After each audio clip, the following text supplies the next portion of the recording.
En català tenim un fotimer de dites i expressions relacionades amb el tiberi.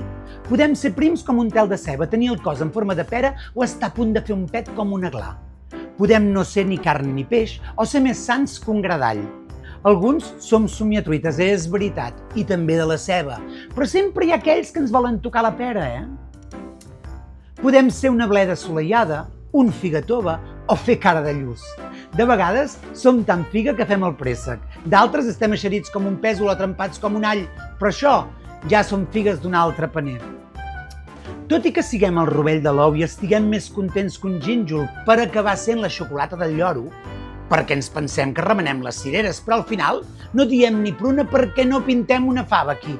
I deixa que et digui que això són faves comptades, I no voldríem pas acabar bufant en caldo fred. És clar que hi ha situacions que són de pa sucat amb oli, perquè són senzilles, i n'hi ha d'altres que són per sucar-hi pa, perquè ens encanten. Alguns deixem amb el pa sota l'aixella, i d'altres posem més pa que formatge quan xerrem.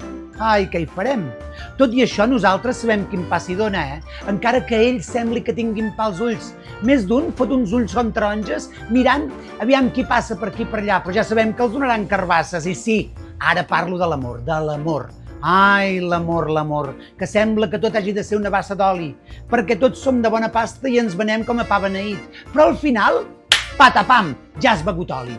Que sí, home, que sí. De vegades sí que hem fotut llet, I l'encertem una estoneta i creiem que hem descobert la sopa d'all. Però hi ha tants que parteixen peres i acaben fent un pa com hòsties.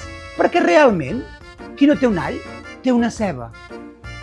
Ja ho veieu, hi ha gairebé tantes expressions com aliments. Utilitzeu-les, ximplets. I per avui ja n'hi ha prou. S'ha acabat el bròquil. Que tingueu molt bon dia.